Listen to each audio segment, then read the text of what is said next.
Hi class, I hope you enjoyed what we prepared for you the last time. I'm really looking forward to making more such videos for you. So let's not waste time and let's start to explore. Today, we're going to discover about the spread of Christianity. Christianity is one of the world's largest religions. So how did Christianity spread? Where did it spread? And why did it have a large following? Are you all ready to find out? Let's go then! When Jesus was alive, before his crucifixion, he gave responsibility of spreading his teachings and helping people to his 12 disciples, or students. They are called apostles. The most important apostle was Saint Peter. The 12 apostles were the first missionaries in Christianity. Peter was a Roman Catholic and is believed to be the first pope, and he is at the head of the Christian followers. Peter was a fisherman, and he gave up his profession to spread the word of Jesus. He went to Rome and established a very famous church called St. Peter's Basilica. He sent missionaries all over the world to spread the gospel. This church is the most important religious center for Catholics of the world because the tomb of St. Peter is supposed to be resting in it. It is the largest Christian church in the world and is the home of the Pope, and is also a great work of art. Another important apostle was Paul, but he's not mentioned as much in the Bible as Peter is. The Roman emperors didn't disturb the promotion of Christianity, but later it is said that Christians were persecuted for refusing to worship the emperor of Rome. See, you need to understand that Roman Empire didn't demand loyalty to one God, but it certainly demanded loyalty to the state. And this was to be demonstrated by the citizens through practice of state religions and by attending feasts and festivals, which the Christians avoided. And this created a divide between the Romans and the Christians. The Christians refused to offer incense to the emperor, who the Romans considered as God. And so, after 1st century, Roman emperors began persecuting Christian missionaries. And though the Roman emperors created obstacles in spreading the word of Jesus, the missionaries were adamant. They never gave up on their mission. They were hardworking and dedicated, and they worked to bring the message of their one God to all. The missionary men and women followed a strict code of life, and they were committed to spreading Christianity. They explained Christian beliefs in the way that made sense to the common man, in very, very simple terms and in very simple language. And they were clever enough to present Christianity alongside science, which made it even more appealing, which is why the missionaries caught the interests of the Chinese imperial courts in those days. Christian missionaries believed that they were helping people to come out of primitive practices and beliefs, and that they were civilizing them, and this was their driving force. Let's look at the contributions of Christianity. Number 1, peace and brotherhood. Christians taught the beautiful human value of peace and brotherhood to the world. They taught that all man was one. Number 2, education. Churches and missionaries played a very important role in the spread of education worldwide. Number 3, Gothic architecture. Gothic architecture and style was introduced by Christianity, and it became very popular all around Europe. Number 4, health services.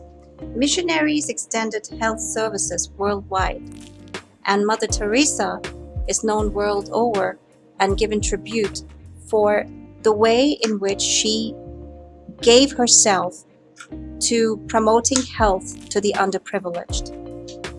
Number 5, empowerment of women and of weaker sections. Women and weaker sections were benefited by education. Women earlier, who were looked as just commodities and were not given any importance, through Christianity, they rose in importance and started contributing to important aspects of life. And they contributed to society to make the society more functional. Till the 16th century, Roman Catholics were in charge. Christianity went beyond the principles of Jesus Christ. The church was dominated by priests and landlords. People started opposing the church's religious practices. It was in this situation that Martin Luther started the Reformation movement in Germany, and a new religious group called Protestants started. Two sects emerged in Christianity: the Catholics and the Protestants. Though they both believe in the same God, they had different principles of faith, and even after 500 years, they are still very divided. It all started 500 years ago when Martin Luther of Germany, now don't confuse this Martin Luther to the Martin Luther King of USA. Martin Luther of Germany tried to reform a Catholic church, and this led to a huge divide and opposition from the Catholics. The Catholics believe that the Catholic Church is the original and first Christian church, but Protestants follow the teachings of Jesus as mentioned in the Old and New Testaments. The Protestants believed that the original teachings of Christ was corrupted by the Catholic Church. When the Europeans discovered new countries and continents, colonies were getting established, and a strong political force had to govern the people of these colonies. The colonists took support of Christianity to make sure that the colonies they forcibly created continued to exist. If the colonized people converted to Christianity, then it would make the job of the colonists much more easier, and there would be no protests from the colonized people.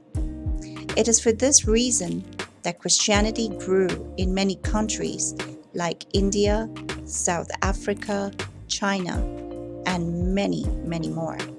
The Bible is the holy book of the Christians. It has two sections: the Old Testament and the New Testament. It was originally written in Hebrew language, and God translated into English during the rule of King James I, the King of England. It later on got translated into many, many languages. The Old Testament deals with the details of the religious beliefs of the Jews, and the New Testament deals with the life and teachings of Jesus Christ. So today we learned about the spread of Christianity and of how dedicated the Christian missionaries were to share their beliefs with the world, and how they made several contributions to the world. So let's quickly look at the key words from the lesson on Christianity. Nazareth, a small state in Palestine ruled by Roman Empire. Jesus was born to Mary in Bethlehem in a village near Jerusalem. Jesus was guided by John the Baptist. Jesus was taken by Jewish priests to Pontius Pilate, the governor of Jerusalem, and was charged for treason and crucified on the cross on Friday at Golgotha. Jesus taught oneness of God, brotherhood, helping needy, serving man, equality, repentance, and loving enemy. Christianity was spread by 12 apostles of Jesus. Saint Peter was very important and established Saint Peter's Basilica Church in Rome, where the Pope now lives. Saint Peter sent missionaries to different parts of the world who were committed to serve Christianity. Contributions of Christianity: peace, education, architecture, health, support of women and poor. Christianity is divided into two main sects: Protestant and Catholic. Martin Luther of Germany started Reformation movement and leads the Protestant group. The Catholics were against him. Discovery of other countries lead to colonization and spread of Christianity. Bible is a holy book of the Christians and has two sections: Old Testament and New Testament, written first in Hebrew language and changed to English during the ruling of King James of England. Well, I hope you enjoyed the discovery of Christianity, and I hope it helped you understand that Christianity, like all religions, only wanted to unite man to man and man to God. In the next class, we explore the religion of Islam. Where did it come from? How did it spread? And what is it all about? Till then, take care and keep learning.